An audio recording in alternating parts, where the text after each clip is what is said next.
A powerful line of thunderstorms is moving through the south. I'll show you what to expect where you are and when the storms will arrive.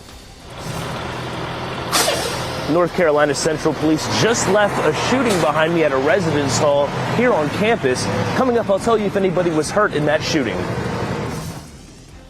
And it's an exciting day for the Wolfpack. The men's basketball team is leaving for their Final Four game in Phoenix today. Plus, the women are in Cleveland preparing for their game.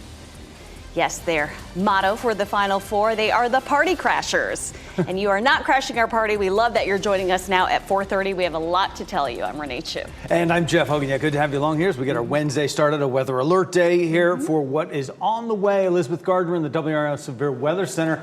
We're going to keep a close eye on this throughout the day. A lot of different things going on. You know, a lot of times we see severe storms in the afternoon and evening. That's more typical, but we are likely to see this during the morning hours. So damaging winds are a possibility. We could see some large hail and isolated tornadoes. And yesterday afternoon, the entire viewing area went under a level 2 risk for severe storms. So everybody in that equal threat for those isolated tornadoes and hail. And of course, the potential for some wind damage. Let's take a look at where we are right now. We're likely to see some showers pushing in here just in the next hour to 2 hours, depending on where you are. At 6 a.m., you can still see some dry conditions in our southeastern counties, but that rain will continue to move across the area. And we have the potential for some thunderstorms even this morning. You can see at 7 a.m. this line of rain. It's possible that a few of these storms, even during the morning hours, could be severe. Here's 9 a.m., and that continues to slide eastward. The cold front's going to start to move into the region right about lunchtime, and along that cold front, we could also see a few severe storms. And then once we get to around 3 or 4 o'clock in the afternoon, it all moves out, and it should be out of here by the time we get to the evening commute.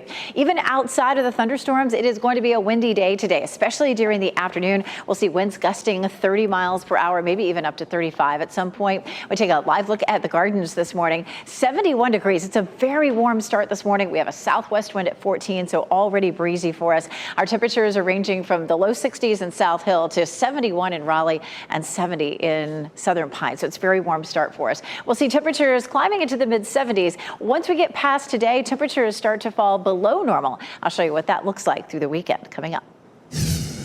Elizabeth, thanks. Breaking news just minutes ago, a shooting scene on the campus of North Carolina Central University cleared. The shooting prompted a lockdown that was lifted just before 12:30 this morning. Nick Perlin is in the WRAL Breaking News Tracker on campus. And Nick, we know the shooting happened inside a residence hall. What else are you learning? Well, Renee, we do know that that shooting happened at this residence hall right behind me. Like you said, officers just cleared. But we do know that that shooting left one person hurt. At this time, though, we're still trying to figure out if the person who was shot was a student or not. I do want to show you this video. This is from about 10:30. This kind of gives you a better idea of what this scene looked like. You can see yellow crime scene tape blocking off this area around Lawson Street Residence Hall. And we're told that's where the shooting happened, inside that resident hall. Of course, like I said, we don't know if the person who was shot is a student at North Carolina Central, or we also don't know what their condition is at this point in time. We do know that person was taken to the hospital. Now, some students who live in the residence hall say they received a phone call from the university about the shooting. In fact, we spoke with one person, and this was their response. My first thought was like, what do I do? Because they tell you like, oh, close the door, but they don't mentally prepare you for this. So it's kind of crazy. Now, like Renee said, the lockdown was lifted at around 12:30. Now, police say a criminal investigation is underway, and there is no threat to the campus at this point in time. Live at North Carolina Central University, Nick Perlin, WRAL News. More breaking news. Firefighters in Fayetteville are working to determine what caused a fire that damaged a building. This happened just before 11:30 last night on Diamond Road near Courts Drive. Video from our breaking news tracker shows damage to the front of the building. The fire was put out, but crews were not able to go in there to investigate due to structural issues. No one was injured. New this morning, police in Greenville have a man in custody after an officer was shot during a barricade situation. About 2 o'clock this morning, police arrested the man who they say shot through a door and hit the officer. The arrest ended a 5-hour standoff. It started when police responded to an apartment complex for a domestic call. An officer went to the door to check on what was happening, and a person inside shot through that door, hitting the officer. An officer is expected to recover. A 9-month-old child who was inside the home is safe this morning. Today is an exciting day for the Wolfpack. The men's basketball team leaves for Phoenix this afternoon as they prepare for their Final Four matchup. Fans will gather at the Dale Basketball Center to send the team off in style. And that's where we find WRAL's Laura Levine this morning. Laura, good morning. This comes after 2 of the star players spent the day meeting fans. Hey, Renee, good morning. Listen, right now at the Bells Basketball Center, very quiet, obviously very dark, but just in a few hours, we're going to see fans fill this place up as that team, the Wolfpack, comes and get ready to head out west. We know that fans are being invited to come 15 minutes before around 12:15, and then they're departing here around 12:30. But as you've mentioned, hundreds of fans lined up to celebrate the team and the 2 DJs, DJ Burns and DJ Horn, yesterday near the Triangle Town Center. Fans were out there taking pictures, getting autographs, and turned the restaurant into a sea of red and white. We spoke to some of those fans, elated to see this team beat the odds and make history. They're really good for basketball and really great for the community. You're representing North Carolina at this point, not just Raleigh, but North Carolina.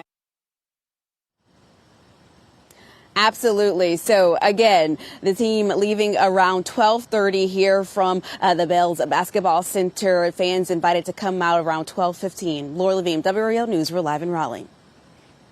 WRAL's Casey Hintz and Pat Welter are traveling to Phoenix and will have live coverage of the Final Four starting today. The NC State men take on Purdue on Saturday. Join us tomorrow night for Wolfpack Pride. Why not us?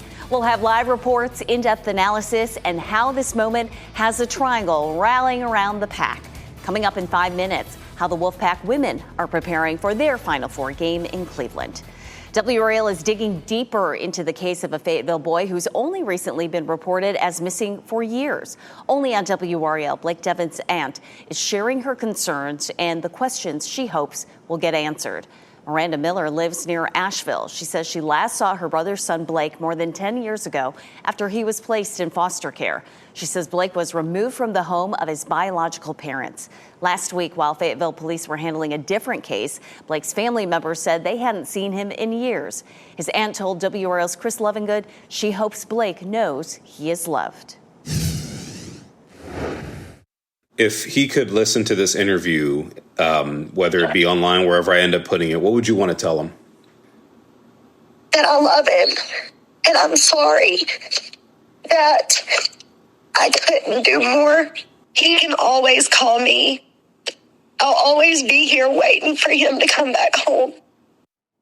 We have reached out to Fayetteville police for an update on their investigation. We're also trying to get in contact with Blake's biological mother. Tonight's your chance to take home some serious cash with the Powerball jackpot now standing over $1 billion. You can watch the drawing tonight on WRAL at 11.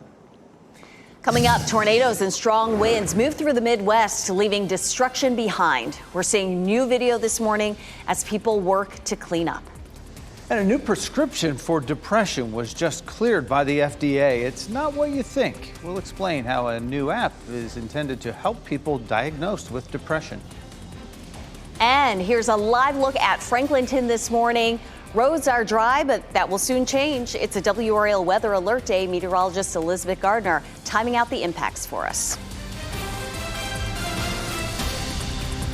From the WRAL Severe Weather Center, North Carolina's most experienced team of meteorologists. It is 4:42, and I'm tracking the potential for severe storms this morning. You can see down here into South Carolina and Georgia this line of strong thunderstorms producing some severe thunderstorm warnings, and we've had some tornado warnings.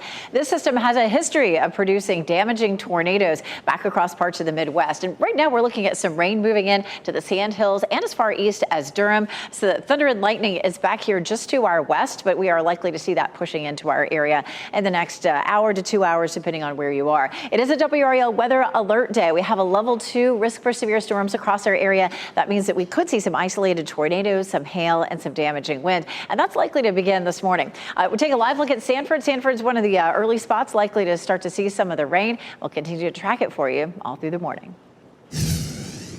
Elizabeth, thanks. Some people across the country are waking up to their homes destroyed after severe storms and tornadoes tore across the Midwest. That's the same storm system we're facing today, and it is leaving behind a path of destruction. People in parts of Kentucky and Indiana are without a home after powerful winds and tornadoes there. Downed trees and power lines remain this morning, creating a hazardous situation for drivers. And up north, snow is expected in Maine, New Hampshire, and Vermont, as well as a blizzard warning for northern Michigan. And right now in the WRAL Live Center, I want to take you live out to Conyers, Georgia. This is a live shot provided to us by one of our sister stations down there. You look at this tree that just toppled right on top of this home. Storms there in Georgia brought down trees, crushed cars and homes, bringing down power lines and shutting off power to many residents there. There is now a flash flood warning in effect for parts of metro Atlanta. There was also a tornado watch in effect for much of West Georgia and metro Atlanta until 3 a.m. this morning. So that has expired. But as of 4:30, they say right now they're seeing about 3,500 power outages around that area, but just incredible damage there in Georgia. Michelle, thanks for that. This morning, Durham police are looking to make an arrest after someone shot and killed a man less than a block from a middle school. Video from Sky 5 shows that scene at Valley Terrace Apartments on Chapel Hill Road yesterday. Police say the shooting happened just after 1 p.m. and that nearby middle school, Rogers Her, is currently out on break. So far, no arrests have been made, and there's no word on what led up to the shooting. We have an update about what led to a deadly crash on Sunnybrook Road in Raleigh Monday night. It happened on Sunnybrook at Bright Creek Falls Trail. Officers say 47-year-old Matthew Alexander was driving on Sunnybrook Road. He tried to make an illegal U-turn from a right turn only lane, and another car hit him. Alexander died. No charges have been filed at this time.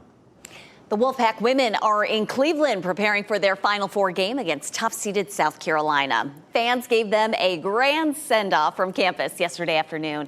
WRAL's Brett Neese is in Cleveland with the team as they get ready for their big game on Friday. Good morning, everyone, from outside of Rocket Mortgage Fieldhouse, the site of the 2024 Women's Final Four. This city is ready. You can see there are signs up already showing the matchup between NC State and the top overall seed, South Carolina. The women getting to their hotel around 7:30 last night. As they stepped off the bus, head coach Wes Moore had this message. Party crashers, here we are. Yes, that's the motto for the team this week. A nod to the Rock and Roll Hall of Fame just down the road. The players say they are playing with a little bit of an edge this week. It's been a chip on our shoulder all year, and we've just been proving everybody wrong, and hopefully we can continue to prove people wrong in the Final Four. The team has a full day ahead of them, including practice. Members of the marching band and cheerleading squad are also in town. I'll have all of today's events covered on our later newscast. From Cleveland, Brett Neese, WRAL News. Brett will be with the Wolfpack women leading up to their game against South Carolina on Friday at 7. He'll have reports from Cleveland all through the week right here on WRAL. Raleigh City leaders are turning to the community for input regarding term limits for elected leaders. City Council held a public hearing on increasing the terms for mayor and city council from 2 years to 4. Council is considering adding 3 more members and staggering the elections. And that would include voting for a mayor and 3 council members in one election and the next 4 councilors in the following election. Leaders will continue to discuss terms and engage the public at a council meeting on April 16th. The FDA is signing off on a new treatment for depression. It's a prescription you wouldn't normally expect. It's a smartphone app for people diagnosed with major depressive disorder. It's called Rejoin, and it will be available by prescription only. The app is designed to be used in conjunction with medications. The 6-week program is designed to stimulate the areas of the brain thought to be responsible for antidepressant effects. It is still unclear if most insurance companies will cover the cost of this treatment. Ahead of today's storms, there's an increased rip current risk for the North Carolina coast. Oak Island issued its first red flag day of the beach season yesterday.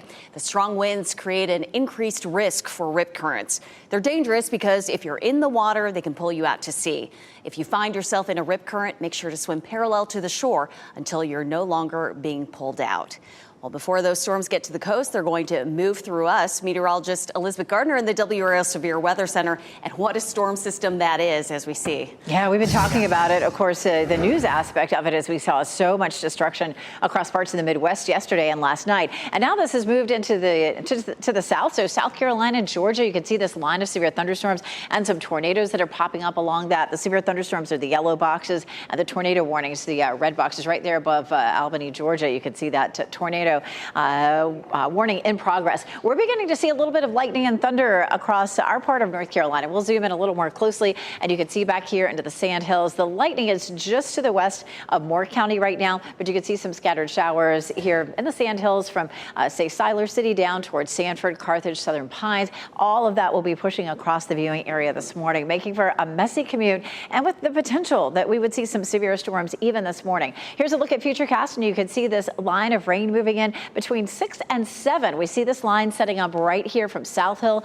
to Raleigh down to Fayetteville, Southern Pines. We could have certainly some thunderstorms, possibly some severe storms with this even during the morning hours. There's 9 a.m. and you can see that in the southern part of the viewing area. And then we get a little bit of a break right around lunchtime, but the cold front is coming in at that point as well. And along the cold front, we could see another chance for some storms that could produce some wind damage. Once we get to the evening commute, it's moving on out, and we're going to be dealing with some much cooler temperatures.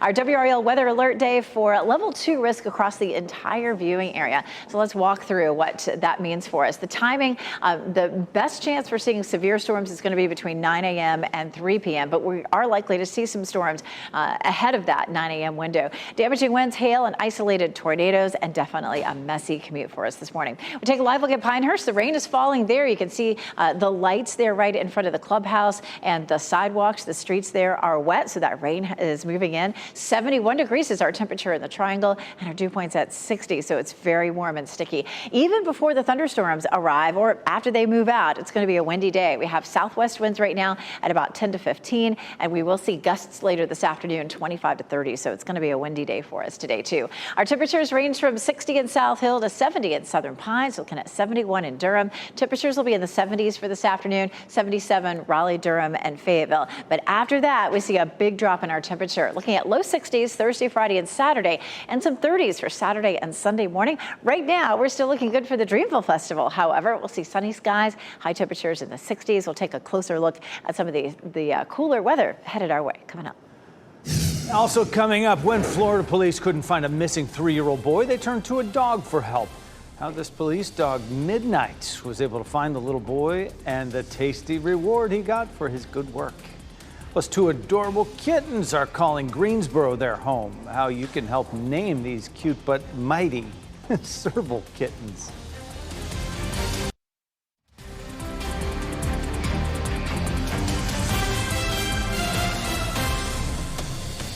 Welcome back. It is 4:53 as we take a live look at North Hills. It is going to be a rainy morning and making for a messy morning commute. We'll be tracking it all for you here on WRAL News. Your March Madness bracket is likely broken, just like millions of other people. One Wake bracket is still staying strong. Olivia Turner's bracket sits at number 4 out of more than 3 million entries in the CBS Sports Men's Bracket Challenge. The NC State grad and superfan says she correctly predicted all Final Four teams, 7 of the Elite 8 teams, and about 13 of the Sweet 16. Turner shared her winning strategy.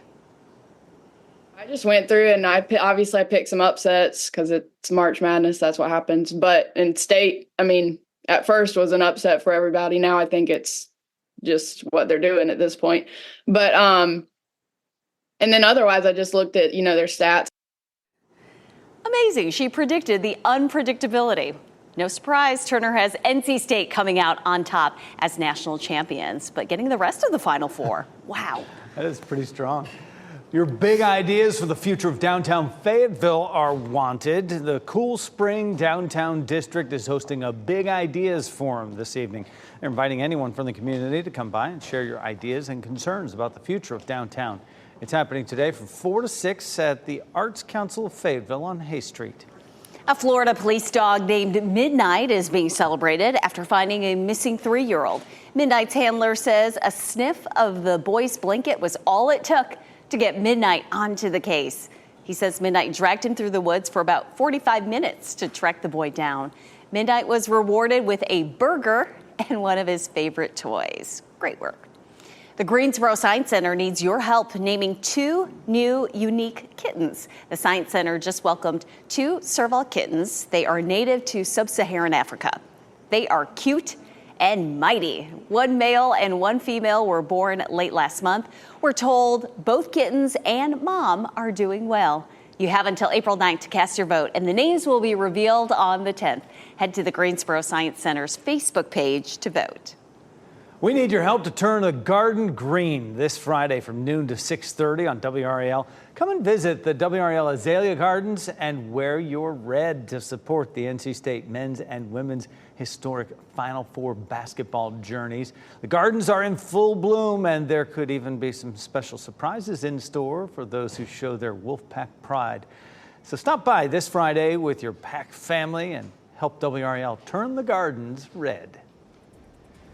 Today's a WRAL Weather Alert Day, and up next, meteorologist Elizabeth Gardner will break down the risks as the storm system approaches. Plus, today is the deadline for St. Augustine's University students to move off campus. The latest developments next.